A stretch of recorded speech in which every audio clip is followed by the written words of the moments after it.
আসসালামু আলাইকুম দর্শক, আজকে সার গরুর মোটা ভুড়ি আছি। আজ ভুড়ি ভুনা করবো, গরম পরোটা দিয়ে খামো।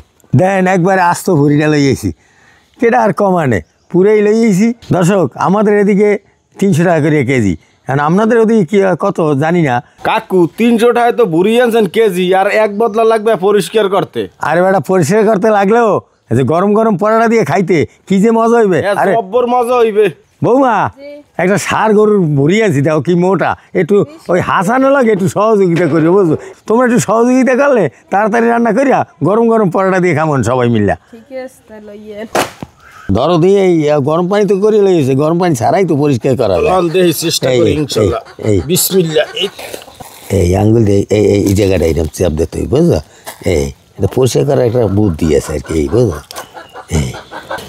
কি করলেন, গরম পানির মধ্যে দেবেন না? গরম পানি তো মনে হয় লাগবে না, দেখো এত এই সিস্টেমই উঠান যাই দিই। এটাও ভালো, এইটাই বেশি ভালো। গরম পানির ওগুলো থাকলে খাইতে বকতেই হয় না। হ্যাঁ, এই দেখছেন দর্শক কি সুন্দর এই উড়ে হেলাইলাম। কি সুন্দর পরিষ্কার করতে, কত সুন্দর। এটা কিন্তু অনেকে জানে না যে এইভাবে পরিষ্কার করা যায়। এই যে দেখছেন এই ফিট কি সুন্দর এই গেছে। ভুড়ি পরিষ্কার করতে কিন্তু 1 ঘন্টাও সময় লাগে নাই। হাসান কাকু, তুমি এই যে ভুড়ি পরিষ্কার করলাম যে ময়লাগুলা, এগুলো ওই সেটা একটা কুকুর আছে আমাকে পালা কুকুর, কুকুরটারে দিয়ে আসো, ও খাইয়ে ও দোয়া করবে এনে। আর আমি এইটা গরম পানিতে ধুয়ে লই। দেখেন দর্শক, কত সুন্দর পরিষ্কার হয়েছে।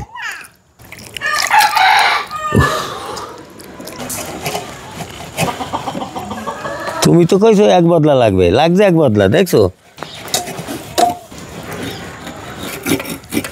ভুড়ি কুটটা ধুয়ে লইছি, এখন হলুদ দিয়ে সেদ্ধ করে নেবো। ভুড়িটা সেদ্ধ করার জন্য চুলায় পানি দিলাম, হলুদের গুঁড়া,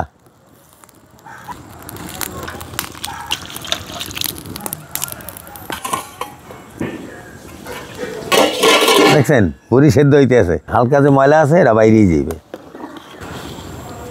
ভুড়িটা সেদ্ধ হয়ে গেছে, এখন আমি ছেঁকে নেব। ভুড়ি ভুনা করার জন্য চুলায় কড়াই দিলাম, তেল, আস্ত মশলা, পেঁয়াজ রসুন বাটা, আদা বাটা, হলুদের গুঁড়া, মরিচের গুঁড়া, জিরা ধনিয়ার গুঁড়া, স্বাদ মতো লবণ, মশলা কষানোর জন্য একটু পানি। মশলাটা ভালোভাবে কষাইয়া এরপরে সেদ্ধ করা ভুড়িটা দিয়ে দেব। মশলাটা কষানো হয়েছে, এখন সেদ্ধ ভুড়িটা দিয়ে দেব।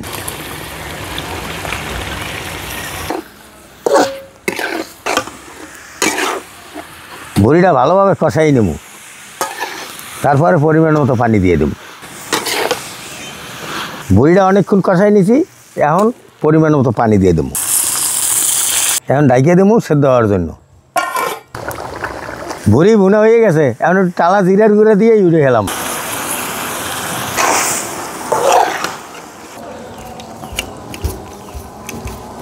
ষাঁড় গরুর ভুড়ি ভুনা হয়ে গেছে, এখন গরম পরোটা দিয়ে মজা করে খাম। এই যে গরম পরোটা এখন খাওয়া শুরু করি। বিসমিল্লাহ। বিসমিল্লাহ। ষাঁড় গরুর ভুড়ি কি যে মজা হয়েছে। শীতের মধ্যে কাকু গরম পরোটা, গরম ভুড়ি, এর সেই একটা মজা। এখন হ্যাঁ, খুব মজা হয়েছে। ভালো থাকেন, আমরা খাইতে থাকি। আগামী দিন নতুন ভিডিওতে দেখা হবে।